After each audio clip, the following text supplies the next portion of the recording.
नमस्कार मित्रों, मैं हिंदी साहित्य सागर के यूट्यूब चैनल पर आप सभी लोगों का स्वागत करती हूँ। दोस्तों, आज हम हिंदी साहित्य के दो ऐसे महान कवियों के बारे में पढ़ेंगे जिन्होंने अपनी भाषा, शैली और विचारों से भारतीय साहित्य को नई दिशा दी। एक ओर है प्रेम और भक्ति के अमर गायक विद्यापति, तो दूसरी ओर हैं हिंदवी, फारसी और संगीत के अद्भुत संगम के रचयिता अमीर खुसरो। तो दोस्तों, आज की क्लास में केवल हम अमीर खुसरो और विद्यापति के बारे में पढ़ेंगे ही नहीं, बल्कि परीक्षा की दृष्टि से इनके महत्वपूर्ण तथ्यों को भी आसानी से याद रखेंगे। इसलिए पूरी एकाग्रता से अंत तक जुड़े रहिएगा। और यहाँ से प्रश्न जो है टीजीटी, पीजीटी या कोई भी प्रतियोगी परीक्षा हो गया, वहाँ पर जरूर पूछा जाता है। तो चलिए बिना देर किए हुए हम लोग शुरू करते हैं आज की कक्षा। विद्यापति का जो है समय माना जाता है 1350 से 1450 ईस्वी। विद्यापति के गुरु का नाम पंडित हरि मिश्र था। क्या था? पंडित हरि मिश्र। विद्यापति बिहार प्रांत के दरभंगा जिले के विपसी नामक गांव के निवासी थे। कहाँ के? तो बिहार के दरभंगा जिले में एक विपसी नामक ग्राम के निवासी थे। भाषा की दृष्टि से विद्यापति द्वारा रचित ग्रंथ निम्न है। तो देखिए, इन्होंने 3 भाषा में रचना की है। पहला संस्कृत, दूसरा अवहट, तीसरा है मैथिली। अब हम लोग देखेंगे, पहले इनका मैथिली का देख लेते हैं। तो मैथिली में है पदावली और गोरक्ष विजय। तो गोरक्ष विजय जो है ये नाटक है, और जो गोरक्ष विजय है इसका जो गद्य भाग है वो संस्कृत में मिलता है और पद्य भाग जो है मैथिली में मिलता है। तो यहाँ पर अगर देखा जाए तो सिर्फ पदावली ही इनकी मैथिली भाषा में है, और बाकी ये भी है तो इसका गद्य भाग जो है संस्कृत में हो जाता है और पद्य भाग मैथिली में। फिर इनका अवहट भाषा में 2 रचनाएं मिलती है, एक है कीर्तिलता और दूसरा है कीर्ति पताका। ये दोनों जो है अवहट भाषा की रचना है। आगे अब संस्कृत भाषा को चलिए पढ़ते हैं, देखते हैं। तो संस्कृत भाषा में है शैव सर्वस्वसार, गंगा वाक्यावली, आगे है दुर्गा भक्ति तरंगिणी, दुर्गा भक्त तरंगिणी है, भू परिक्रमा, दान वाक्यावली, पुरुष परीक्षा, विभाग सार, लिखनावली, गया पत्तलक, वर्णकृत। तो ये सभी जो हैं विद्यापति के संस्कृत के रचना हैं। किस भाषा के हैं? तो संस्कृत भाषा के रचना है। और जो कीर्तिलता है इसमें कीर्ति सिंह का जो है वर्णन है, और जो कीर्ति पताका है इसमें शिव सिंह की वीरता का वर्णन है। गोरक्ष विजय, ये तो मैं बता ही चुकी हूँ कि गोरक्ष विजय का गद्य भाग जो है संस्कृत में है तथा पद्य भाग मैथिली भाषा में मिलता है। विद्यापति तिरहुत के राजा शिव सिंह कीर्ति सिंह के राज दरबारी कवि थे। किसके थे? तो शिव सिंह के और कीर्ति सिंह के राज दरबारी कवि थे। और ये जो कीर्ति सिंह है और शिव सिंह है ये कहाँ के थे? तो तिरहुत के थे। विभिन्न विद्वानों ने विद्यापति को श्रृंगारी, भक्त एवं रहस्यवादी कवि माना है, जो निम्नांकित है। अब आइए देखते हैं कि किस किस ने विद्यापति को श्रृंगारी कवि माना है और किस किस ने भक्त और किस किस ने जो है इनको रहस्यवादी माना है। तो देखिए, श्रृंगारिक मानने वाले कौन कौन हैं? हर प्रसाद शास्त्री, रामचंद्र शुक्ल, सुभद्रा झा, राम कुमार वर्मा, राम वृक्ष बेनीपुरी। ये सभी जो कवि हैं ये जो हैं विद्यापति को श्रृंगारी कवि मानते हैं। ठीक है। अब भक्त कवि मानने वाले में कौन कौन है? बाबू ब्रजनंदन सहाय, श्याम सुंदर दास और हजारी प्रसाद द्विवेदी। दोस्तों, इसका एक ट्रिक है कि हसब भक्ति करब, भक्ति करब मतलब हंस करके भक्ति करेंगे, हसब भक्ति करब। तो ह से हो जाएगा हजारी प्रसाद द्विवेदी, स से हो जाएगा श्याम सुंदर दास, ह से हजारी प्रसाद द्विवेदी, स से श्याम सुंदर दास और ब से हो जाएगा ब्रजनंदन सहाय। ठीक है। तो हसब भक्त और भक्ति से हो जाएगा भक्ति। याद हो गया? ठीक है। अगर आप लोगों को इससे अच्छा ट्रिक है याद है ट्रिक के माध्यम से, तो आप लोग अपनी ट्रिक को याद रखिएगा। फिर है रहस्यवादी कवि। तो इसमें है जॉर्ज ग्रियर्सन, नागेंद्र और नागेंद्र नाथ गुप्त हैं। ये डॉक्टर नागेंद्र नहीं हैं, नागेंद्र नाथ गुप्त हैं और जनार्दन मिश्र हैं। इसका भी ट्रिक है ने जा, जाने जा। तो जा से जॉर्ज ग्रियर्सन, ना से नागेंद्र और ज से जनार्दन मिश्र। आगे जो है बच्चन सिंह ने विद्यापति को जातीय कवि कहा है। यहाँ से प्रश्न पूछा जाता है कि विद्यापति को जातीय कवि किसने कहा है, तो हमारा सही जवाब हो जाएगा बच्चन सिंह। महामहोपाध्याय हरप्रसाद शास्त्री ने विद्यापति को पंचदेवोपासक स्वीकार किया है। तो यहाँ से भी प्रश्न बनता है कि जो है विद्यापति को पंचदेवोपासक किसने स्वीकार किया है, तो हमारा सही जवाब हो जाएगा हरप्रसाद शास्त्री। सूर्यकांत त्रिपाठी निराला ने पदावली के श्रृंगारिक पदों की मादकता को नागिन की लहर कहा है। ठीक है, यह भी महत्वपूर्ण है, इसे भी कंठस्थ कर लीजिएगा। अब है हजारी प्रसाद द्विवेदी। हजारी प्रसाद द्विवेदी ने विद्यापति को श्रृंगार रस के सिद्ध वाक्य कवि कहा है। तो श्रृंगार रस के सिद्ध वाक्य कवि किसको कहा जाता है, तो एक प्रश्न ये हो गया विद्यापति। अब विद्यापति को किसने कहा है, तो हजारी प्रसाद द्विवेदी ने कहा है। अब आचार्य रामचंद्र शुक्ल जी क्यों चुप रहे, देखिए इनका तो और ही महत्वपूर्ण है। इन्होंने क्या कहा है विद्यापति के संबंध में, तो इन्होंने लिखा है कि आध्यात्मिक रंग के चश्मे आजकल बहुत सस्ते हो गए हैं, उन्हें चढ़ाकर जैसे कुछ लोगों ने गीत गोविंद को आध्यात्मिक संकेत बताया है, वैसे ही विद्यापति के इन पदों को भी। तो ये कथन है आचार्य रामचंद्र शुक्ल का। विद्यापति के प्रशंसकों ने उन्हें कई उपाधियों से विभूषित किया है, जो निम्न है। अब इनके उपाधियों को पढ़ेंगे तो देखिए, पहला ही उपाधि है अभिनय जयदेव की, दूसरा कवि शेखर, तीसरा है कवि कंठहार, चौथा है नव कवि शेखर, नव कवि शेखर, पांचवा है खेलन कवि, इनको खेलन कवि भी कहा जाता है, दशावधान कहते हैं, पंचानन कहा जाता है और मैथिल कोकिल आदि भी कहा जाता है। अब मित्रों आप लोग बताइएगा कि विद्यापति को मैथिल कोकिल क्यों कहा जाता है, और इसका उत्तर आप सभी लोग कमेंट बॉक्स में बताइएगा, ताकि मुझे भी पता चले कि मेरे द्वारा बनाए गए वीडियो को आप लोग देखते हैं। विद्यापति शैव संप्रदाय के कवि थे। देखिए इन्होंने जो है पदावली में क्या कहते हैं कृष्ण और राधा का वर्णन किया है, उनका भक्ति किए हैं, लेकिन इनका जो संप्रदाय है वो शैव संप्रदाय है। ये पहले जो है शैव संप्रदाय के थे। तो ये प्रश्न भी आप लोगों को भ्रमित कर सकता है कि अपने कविता में, अपने जो है ग्रंथ में कृष्ण और राधा का वर्णन किए हैं, लेकिन हैं ये शैव से। विद्यापति कृत कीर्ति लता की रचना भृंग भृंगी संवाद के रूप में हुई है। अब आप सभी लोग बताइएगा, अभी हम लोग पढ़ के आए हैं, ठीक है, कि जो है सुख सुखी संवाद के रूप में कौन सा ग्रंथ लिखा गया है। वो भी ग्रंथ आदि काल का ही है।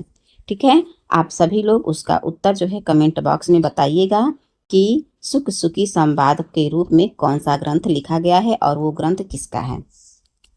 और मैं हिंट भी दे दी कि वो आदि काल का ही ग्रंथ है। तो यहाँ पे है विद्यापति की कीर्ति लता की रचना जो है भृंग भृंगी संवाद के रूप में हुई है। विद्यापति की महत्वपूर्ण पद्यांश इस प्रकार है।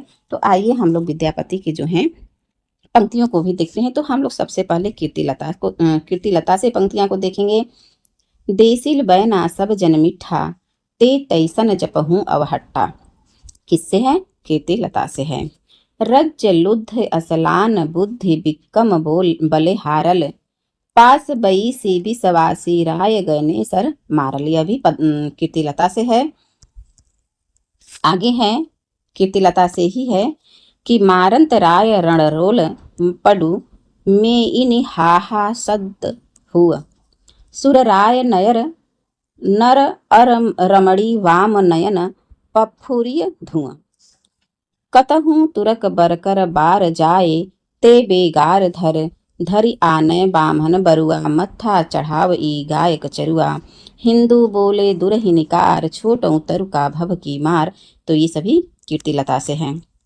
ठीक है, एक बार पुनः देखते हैं। मारंत राय रण रोल पडु में इनि हाहा सद हुआ, सुरराय नयर नर अर रमणी बाम नयन पफुरिय धुआं।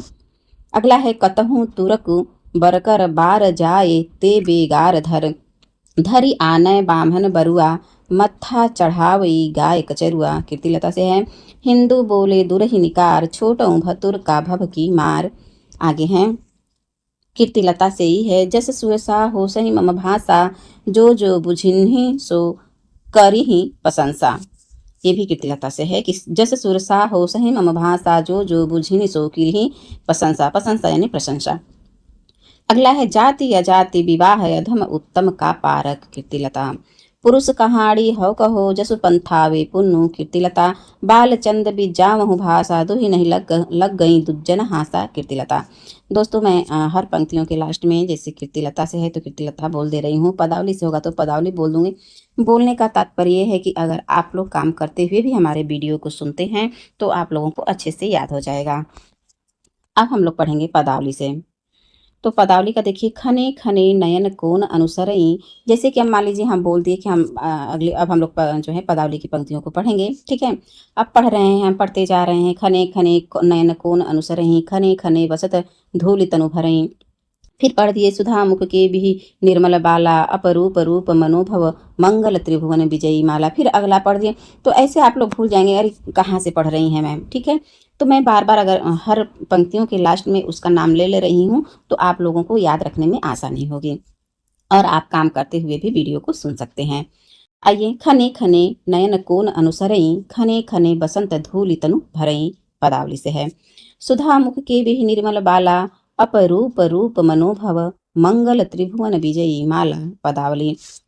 सरस संत समय भल पावली दक्षिण पवन बह धीरे सपनहु रूप वचन इक भाषीय मुख से दूरी करु चीरे पदावली। हिंदी में विद्यापति को गीति कृष्ण गीति परंपरा का प्रवर्तक माना जाता है।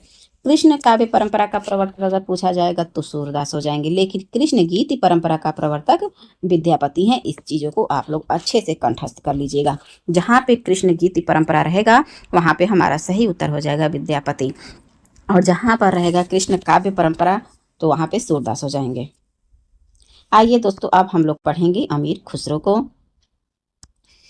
अमीर खुसरो इनका समय 1253 से 1325 ईस्वी माना जाता है। अमीर खुसरो का वास्तविक नाम अबुल हसन था। क्या था? अबुल हसन। ये प्रश्न पूछा जाता है कि अमीर खुसरो का वास्तविक नाम अबुल हसन।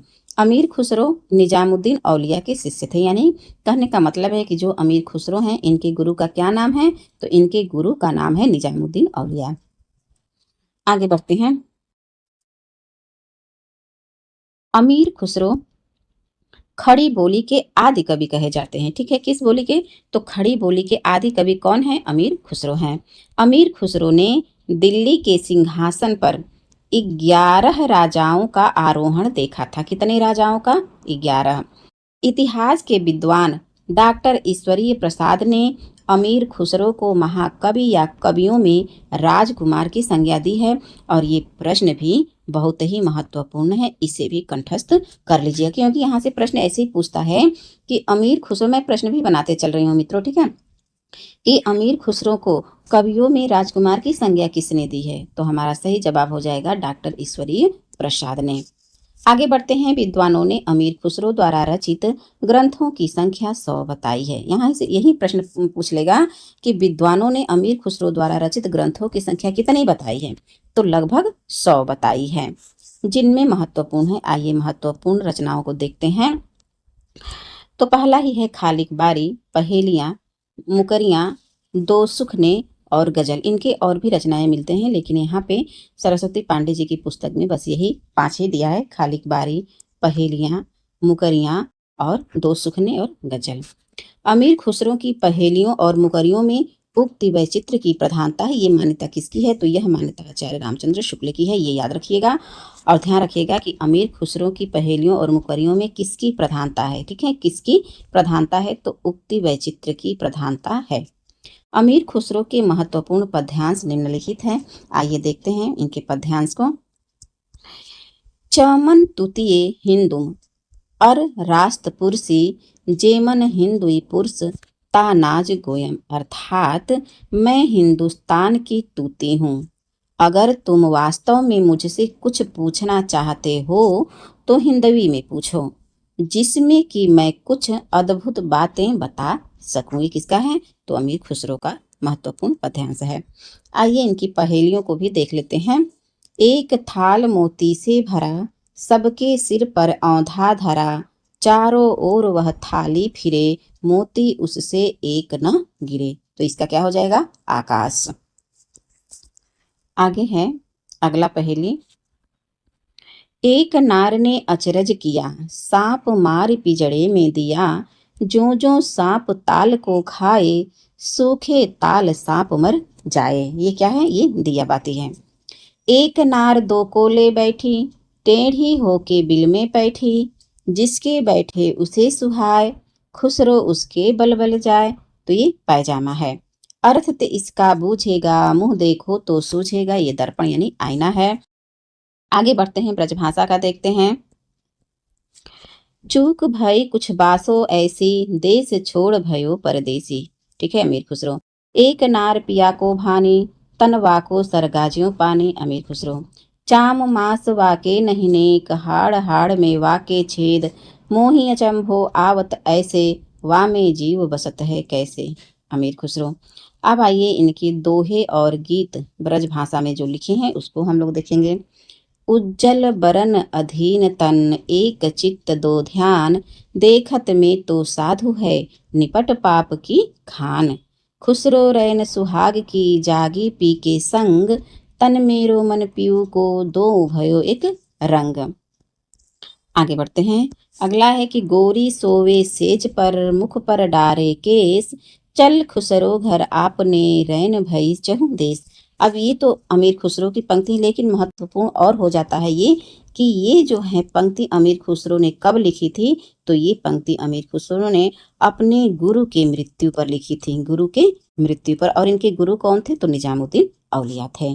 ठीक है, आगे बढ़ते हैं।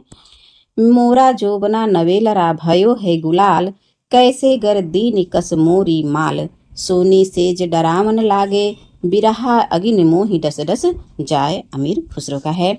जे हाल मिस्किन मकुन तगाफुल, दुराए नैना बनाए बतिया, किताब हिजरा न दारब, ऐजा न ले हूँ काहे लगाए छतिया। अमीर खुसरो का है। और इसी तर्ज पे एक गाना भी है, तुम्हारा दिल या हमारा दिल है। ध्यान से, अच्छे से तो याद नहीं आ रहा है। सुनाई देती है जिसकी धड़कन, तुम्हारा दिल या हमारा दिल है, उसी के तर्ज पे है। तो इसको आप लोग याद रखिएगा। ठीक है, कहने का मतलब ये है कि जो भी हो बस याद होनी चाहिए हमें। चलिए आगे बढ़ते हैं। अब महत्वपूर्ण पंक्तियों को भी पढ़ लेते हैं। तो हम लोग सबसे पहले देखेंगे गोरखनाथ की पंक्ति को। ठीक है, तो 9 लख पातरी आगे नाचे, पीछे सहज अखाड़ा, ऐसे मन लो जोगी खेले, तब अंतरि बसे भंडारा। गोरखनाथ। अंजन माहि निरंजन भेट्या, तिलमुख भेट्या तेलम, मूर्ति माहि अमूर्ति परस्या, भया निरंतरी खेलम। गोरखनाथ। नाथ बोले अमृत बाणी, बरसैगी कवली पाणी, गाड़ी परड़वा बांधिले खूंटा, चले दमामा बजले ऊंटा। ये जो है उलटवासी है। क्या है? उलटवासी है। और किसका है? तो गोरखनाथ का है। गुर कीजे महिला निगुरा न रहिला, गुरु बिन ज्ञान न पाइला रे भाईला। किसका है? गोरखनाथ का है। एक बार और पुनः इसको पढ़ देती हूँ गोरखनाथ की पंक्तियों को। 9 लख पातरी आगे नाचे, पीछे सहज अखाड़ा, ऐसे मन लो जोगी खेले, तब अंतरि बसे भंडारा। गोरखनाथ। अंजन माहि निरंजन भेट्या, तिलमुख भेट्या तेलम, मूर्ति माहि अमूर्ति परस्या, भया निरंतरि खेलम। गोरखनाथ। नाथ बोले अमृत बाणी, बरिशैगी कंवली पाड़ी, गाड़ी परणवा बांधिले खूंटा, चले दमामा बजले ऊंटा। गोरखनाथ। गुरु कीजे महिला निगुरा न रहिला, गुरु बिन ज्ञान न पाइला रे भाईला। गोरखनाथ। अवधू रहिया हाटे बाटे, रूष बिरस की छाया, तजिबा काम क्रोध लोभ मोह, संसार की माया। गोरखनाथ। स्वामी तुम्हि गुरु गोसाई, अम्हे जो शिव सबद एक बुझीबा, निरारंबे चेला कूड़ विधि रहे, सतगुरु होई सब पुछया कहे। गोरखनाथ। अभियंतर की त्यागे माया, यह भी जो है गोरखनाथ का है। अभियंतर की त्यागे माया। गोरखनाथ। दुबध्या मेटि सहज में रहे गोरखनाथ। जोई जोई पिंडे सोई सोई ब्रह्मांडे गोरखनाथ। अवधू मन चंगा तो कठौती में गंगा गोरखनाथ। दुबध्या मेटि सहज में रहिए गोरखनाथ। जोई जोई पिंडे सोई सोई ब्रह्मांडे गोरखनाथ। अवधू मन चंगा तो कठौती में गंगा गोरखनाथ। और दोस्तों अगर इसमें अवधू नहीं लगा रहेगा, सिर्फ ये रहेगा कि मन चंगा तो कठौती में गंगा, तब ये रैदास की पंक्तियां हो जाएगी। और जैसे ही इसमें अवधू लगा रहेगा तब यहाँ पे गोरखनाथ की हो जाएगी। किसकी? गोरखनाथ की हो जाएगी। आगे दो ही पंक्ति जो है कुकुरिप्पा का दे रखा है, इसको भी पढ़ लेते हैं कि हाउ निवासी खमर भतारे मोहारे बिगो आकहण नचाई कुकुरिप्पा ससुरे नींद गेल बहुड़ी जाग कुकुरिप्पा। आगे पृथ्वीराज रासो से कुछ पंक्तियां हैं, आइए इसको भी देख लेते हैं। राजनीति पाइये ज्ञान पाइये सुजानिए उकति जुगति पाइये अर्थ घटी बढ़ी उन्मानिया। किससे है? पृथ्वीराज रासो से। उक्ति धर्म विशालस्य राजनीति नवरस खट भाषा पुराण पुराण कथित मया। पृथ्वीराज रासो। कुटिल केश सुदेश पोह परिचिटात पिक सद कमल गंध बटासंध हंस गति चलित मंद मंद। पृथ्वीराज रासो से है। एक बार पुनः देखते हैं। राजनीति पाइये ज्ञान पाइये सुजानीय उकति जुगति पाइये अर्थ घटी बढ़ी उन मानिया। किससे है? पृथ्वीराज रासो से। उक्ति धर्म विशालस्य राजनीति नवरस खट भाषा पुराण च कुरान कथित मया। पृथ्वीराज रासो से है। पृथ्वीराज रासो किसका ग्रंथ है? ये सब आप लोग इसका उत्तर कमेंट में जरूर बताइएगा कि किसका ग्रंथ है ये। कुटिल केश सुदेश पोह परिचिटात पिकशद कमल गंध बटा संध हंस गति चलित मंद मंद। ये सब पृथ्वीराज रासो की पंक्ति हैं। आगे है रघुनाथ चरित हनुमंत कृत भूप भोज उद्धरीय जिमि पृथ्वीराज सुजस कवि चंद कृत चंद नंद उद्धरीय तिमि। तो दोस्तों आज के इस वीडियो में बस यहीं तक। तो दोस्तों आज हमने विद्यापति और अमीर खुसरो के जीवन, साहित्यिक योगदान, भाषा, रचनाओं और परीक्षा की दृष्टि से महत्वपूर्ण तथ्यों का अध्ययन किया है। यदि आपने आज के मुख्य बिंदुओं को अच्छी तरह समझ लिया है तो इस विषय से जुड़े अधिकांश प्रश्न आसानी से हल कर पाएंगे। तो मिलते हैं दोस्तों अगली कक्षा में, ठीक है? और एक महत्वपूर्ण विषय का अध्ययन करेंगे और उस कक्षा में हम लोग लौकिक साहित्य को पढ़ेंगे। और चलिए मिलते हैं, तब तक के लिए आप सभी लोग पढ़ते रहिए और अच्छे से रहिए। धन्यवाद।